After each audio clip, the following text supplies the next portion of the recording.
Are you a church leader trying to navigate the tension of doing ministry both online and in person? Welcome to the Bricks and Clicks Church Leadership Podcast, a podcast where church leaders and ministry experts share ideas, solutions, and experiences about making church work both in person and online. Meet the hosts of Bricks and Clicks, a Brit and an Aussie who became friends in their efforts of making churches irresistible. Duncan Banks lives just outside London, England, and Jason Perkins lives in Brisbane, Australia. Without further ado, here are your hosts, Banksy and Perko. What really got me thinking about the problem is a quote that I came across a long time ago by Jack Welch, former CEO of GE. And I just loved this quote when I was in the marketplace. And I've leaned into it a lot during church, but I had forgotten about it. And so I came across it in all of the studies that I was doing. The quote there, when the rate of change on the outside exceeds the rate of change on the inside, the end is near. His point is obvious, right? When you're running a company, we're going to make it a church, but when you're running a company, when the pace of change, the rate of change externally and culture in the community, with your customers, when that rate of change is faster than your ability to change what you're doing on the inside, evolve your product lines, your service offerings, the organization, again, in our case, the church, eventually you die. There's no way to keep up. The best example for me, at least here in the United States, maybe this is international, is Blockbuster. You know, we used to go to Blockbuster every Friday night as a kid. I loved going, and you didn't know what movie you were going to get. You had some hopes. You walked in, you saw what VHSs were available. But there was a rate of change happening on the outside. Blockbuster was not able to keep up with that rate of change on the inside. What's interesting about Blockbuster, I think, in this paradigm is they tried to change. They moved away from just having VHS to DVDs, then to Blu-ray. They began a mail service where you could order DVDs and they would send them to you. But they were copying what Netflix was doing.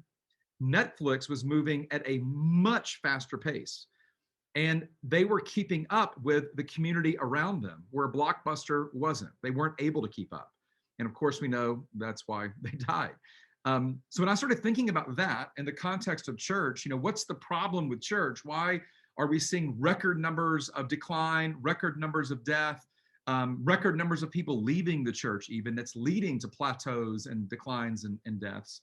I think that the problem, and there's a lot, so don't hear me say this is the only problem, but I think one of the core problems is change. Like the greatest problem, I think, in the church today is a lack of change. When you think about, though, all the reasons we don't change, I mean, there's probably hundreds, some of them that I have watched personally, and that I've even experienced as a leader, as a pastor myself. One, leaders have at times an inability to change. There's just an ability or an expertise gap.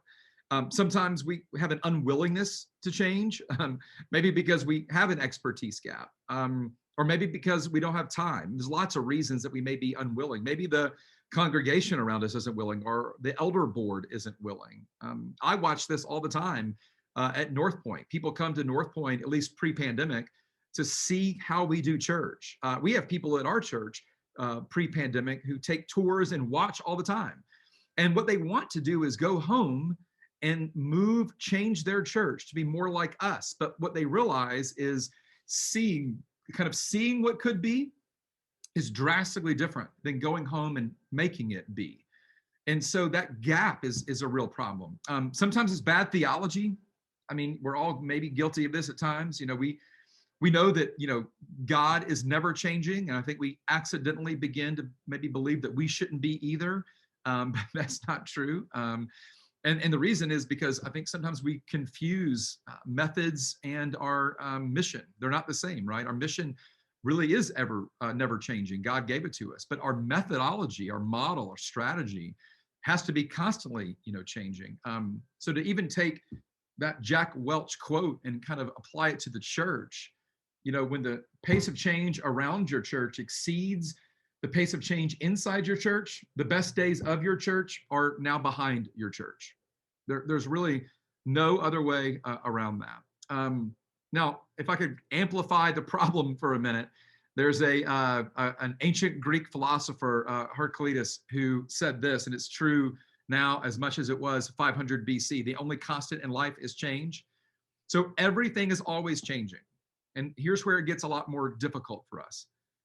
Everything is always changing. In our communities, in our countries, in our world, it is never stagnant. Nothing is stagnant. Everything is always changing, which means that we have to always be changing as well. Now, sometimes those changes are very small changes. Sometimes pandemics come along and accelerate the need for change by 5 or maybe 10 years. But the reality is, pandemic or not, everything around us is always evolving, always changing. And so we, as churches, we have really one of two choices. We continue to change with the times, or we don't, and we get left behind. So, where does that kind of leave us as a church? Well, it leaves us in a pretty predictable place, right? Only churches that are capable of change can thrive in an ever-changing world. I think this is why the decline and death rate of churches is increasing so rapidly.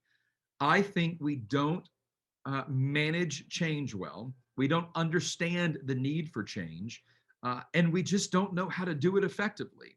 I wish it was as easy as just telling church leaders, hey, go change what needs to be changed. My guess is, you guys are all incredible leaders. You probably have a list of things, maybe 10 or 20 deep that need to change, areas that need to be better, but it's difficult to do that. And sometimes we use the word resistance, that we resist change. And I think that's fair. I think we do resist change. We'll talk more about this in a minute, but I think there are 3 things that make us as leaders kind of resist leading change. There's a lot more. These are my top 3. The first one is unknown. There are so many unknowns in change, and we avoid things that we don't know or don't understand, primarily because we like to be comfortable, right? We don't kind of lead out into things that are uncomfortable. And as leaders, this is a big one, we think we should know the answer to every problem. So when we need to change, we think that we will change once we decide exactly where we need to change to. But the reality, we're going to see this in a minute, we rarely know all the details of the solution until we begin solving the problem. But we don't know that. And so the unknowns keep us from, moving forward. Like one of the biggest mistakes here is that leaders believe, and I kind of said this earlier, having the solution is the first step to beginning to address the problem. The first step to addressing a problem is stepping out of what you know and leaning into what you don't know. But we don't know that. And it keeps us from leading change. It keeps us kind of resisting it. The next one is time.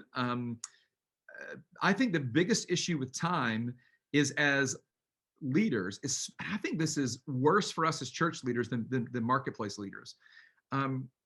We equate 2 words a lot. We equate leadership and management, but they are not the same thing. Management is all the activities that keep the organization going. Leadership is all of the kind of creative, innovative, beginning, starting, fixing endeavors. When you think about kind of any church or any organization, it always starts with a person who has a good idea. That good idea, though, needs to be organized, needs to have some order so that it can be predictable and it can be scalable. But the minute we bring order to an idea, we create the need for management. And the more that we manage something, the less we're able to lead towards something else. And when you think about our churches, think about how the rhythm of our church creates such a need for management. I won't make you answer this out loud, but if you had a pie chart and you were to take one slice of the pie, what percentage of that pie is actually leadership, not just management? Here comes Sunday. We have a P&L and a balance sheet. We need to deal with our budget. We need to work with some people. We need to manage our one-on-ones. Those are all really important activities, but they're management activities. And change requires leadership. In fact, change is what makes leadership necessary. but we don't have much time for it because we're so busy managing. Last one, complexity. And this I'm going to show you a framework for this in a minute, but complexity is a huge issue. Leading change is an incredibly complex endeavor. And the reason is because change touches every area or aspect of the organization, or in our case, the church. It's the people, it's the processes, it's everything that we do. Change is going to affect everything. And so kind of the big mistake we make is, as leaders, we plan kind of steps of change, but we don't fully consider how it will affect the people who are going to experience the change and who are going to have to lead some of the aspects of the change. When we miss that, we mess the change up completely. So everybody with me? Let me get into some application of this. That's a bunch of setup, but I think it's important. When we think about how to lead lasting change, there are three components that we have to understand to make the change stick. There's a path element, there's a process element, and there's a people element. So let me show you each of those kind of individually, and then we'll put it all together at the end. Here's the path element. Oftentimes leaders change things and things end up looking different, but just because something is different doesn't mean that anything has really changed. What we often end up doing when we lead change is having some things functioning differently, but really there's nothing culturally different. No behaviors and norms and values have changed. And so the change doesn't last. It ends up, just being temporary. The reason is because, at least initially, we don't understand how change flows. There's a true path to change, and that's what this graph kind of represents. If you can look at the graph, I'm going to go through it kind of quickly, but I'll send you stuff on this so you can read about it later. But if you want to, or you can just delete it. Every change that ends up being successful and lasts runs through this graph, every single one. Now, as leaders, I think you may be able to see my mouse here. As leaders, we think that as things get kind of bad, going downhill, but we're real comfortable in the descent. And so we don't like to change anything that's comfortable, but we know we need to. We think that if we just have a compelling enough vision, we can go from right here all the way over to here, boom, done, like a straight line. But that is never how change actually happens. Change, no matter how big or small, whether it's a personal change we're making or an organizational, it doesn't matter. All successful change flows through this path. We go from being comfortable but declining.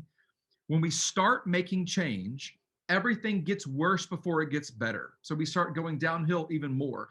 And that's the slippery slope of frustration, because it is frustrating to begin making change and things start getting worse first. But we have to allow that to happen if we want to experience lasting change. This is a real dangerous place here. To kind of make it biblical for a minute, this is Israel when they are in the wilderness after they've fled from Egypt. And you remember the moment where they just start begging to go back? Can we just go back to Egypt where at least it was comfortable, even though we were enslaved? That's what people want to do. They want to go back here. They know that it wasn't working, but it was at least comfortable. But when you start sliding down, people get angry, they get frustrated. And the reason is because we fear what we don't know. We fear maybe our job is going to change. Maybe we fear our job is going to be gone. There's so much unknown that we don't want to change.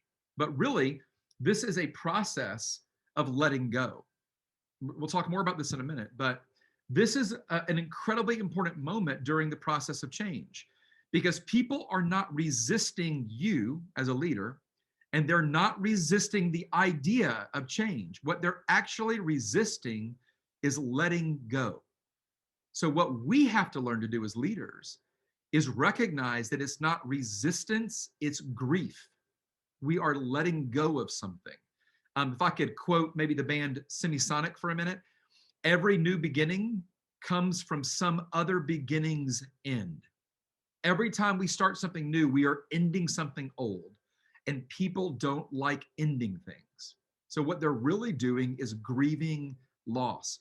Knowing that allows us as leaders not just to continue to make change, but to lead people better through the change. This is why so many change efforts fail, because we get to this slope of frustration and we give up. We assume it isn't working. Great leaders know that that's not what happens. They know it's supposed to be harder before it gets better. And great leaders continue to press forward. In doing so, it doesn't get better initially. You end up in this pit of despair where it is so chaotic and confusing. But here's an interesting thing. In this kind of valley here of confusion, confusion is not kind of proof that we're getting it wrong. Confusion is actually proof that we're letting go of what was comfortable. That's why we're confused. And innovation and maximum creativity actually happen here in the valley. That's the coolest part about this moment. Leaders who know that realize that we may not know the answer here. We know there's a problem, but as we begin working on it, we end up here, and now we can really discover the solution. This is where innovation actually happens. If you think about COVID for a minute, COVID forced this curve to happen, and we got really unsuccessful really quick, and we got really frustrated. But in this kind of valley of confusion and chaos, think about how many new things we have discovered. New ways to connect digitally, new ways to use Zoom, new ways to share our Zoom meetings, right? I mean, everything has happened, in at least all the innovations have happened here because we've been forced to innovate. That's how change works. Now, once we begin to innovate, it begins to lead to some incremental wins, and they're very small, but these micro changes lead to incremental small wins that allow us to start climbing out of this valley. But you've all hiked before, and going downhill is a lot easier than going uphill. So we begin to climb up the hill, and it's pretty frustrating and it's difficult, but we're beginning to see light at the end of the tunnel because we're beginning to experience wins. And those wins ultimately culminate in this higher ground of lasting change, because everything we do is ultimately the sum of a bunch of details. When it comes to change, change is the sum of a bunch of micro wins that come from incremental changes, and it leads to this version of lasting change. So that's the path, and I took a little more time on it because it's fundamental to understanding what the curve looks like to achieve lasting change. Now, here's some very practical things. Two things. One, to understand how to lead through this path, you have to understand the organizational side of change. And I'm just going to call them the steps of change. I'm not going to bore you with all this, but I will send you a document that outlines all of these things. So there are 10 steps of change. This is really a synthesis of multiple frameworks, Kotter's 8 steps, the McKinsey model. There's lots of change models, and they don't all flow exactly in order like this, but all of these steps have to be done for lasting change to happen. Of course, it begins by actually examining the reality, not making excuses for what's happening, but how bad is it really? And it ends with equipping the culture, where we change our norms, our behaviors, and our values so that the change actually sticks. Now, what's I think helpful is that those steps follow along with the curve. You can place those 10 steps there below the curve, and it flows exactly with how the change is experienced through the organization. Now, if I'm honest, most leaders like yourselves know this element. Now, you may not have the 10 steps, you may not be able to write them all down, but you intuitively know that for you to make a change, there's going to be some version of organizational steps that have to happen. That's kind of intuitive for leaders. The biggest thing that we miss as leaders is the people side of change, not the process side of change. And so there's the steps of change, but there are also these things that I'm just going to call the states of transition. And there are 4 states: comfort, caution, confusion, and conversion. Now, when I was walking you through the path, I talked about some of those already. So let me show it to you on the path. When things begin to get bad, we begin to want to make a change. This is the state of comfort, and no one likes leaving the state of comfort. But the minute we begin to lead a change, we are forcing people to become uncomfortable, which leads us out of this state and into the state of caution. And like I said earlier, in the state of caution, we are all frustrated because we're having to let go of things that used to be that aren't going to be. So we're grieving in the state of caution. As a leader, the minute we can recognize that we are in a state of cautious, everybody's being cautious, it allows us to lead, and if we could use our term, to minister or pastor to the people around us to help them move forward, not get stuck in comfort. So as a leader here, we have a chance to not see people resisting, we get to see people grieving, and we get to help them with that. I can't begin to tell you how many changes I have made at Woodstock City Church without understanding this framework. And I've watched people resist where we're trying to go, and I got frustrated with them. We've even lost some staff members, and you're going to do that when you go through change. It's potentially always going to happen. But we've even lost some staff members because they were frustrated. And I thought they were frustrated with me. And I thought they were resisting the new idea. What they were really doing is grieving loss. This is a moment where we as leaders have to always ask the question, who is losing what? Because if we can't answer the question, who is losing what, we're not going to be able to lead people through the path. And the only way to get to lasting change is to go through the path. So understanding that dynamic is critical to lasting change. At the bottom here, as we continue to kind of enter this, if you remember, we call it the pits of despair. It's the valley of confusion. And this is where our people experience the state of confusion. And no one likes to be confused. But as a leader, this is so important. As a leader, when we understand that confusion is proof of progress, not a red flag that we're getting it wrong, we are able to alleviate that tension with the people following us and with the people experiencing the change. I mean, with leaders that I've been working with on this, the minute they're able to walk into a team meeting and say, hey, if you're confused, that's okay. And not only is it okay, it's a good thing. Because letting go of being comfortable always is confusing. But on the other side of the confusion is going to come clarity. But clarity only comes after confusion, not before. And that's a good thing.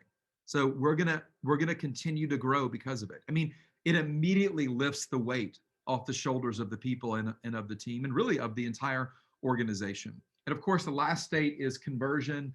That's really where the culture gets involved. And culture is nothing other than people and their behaviors and norms and the values. And so when we can instill these new norms and behaviors and values into the organization, it allows us to experience lasting change, not just kind of a new way of doing something, or everything is different, but nothing's really that different.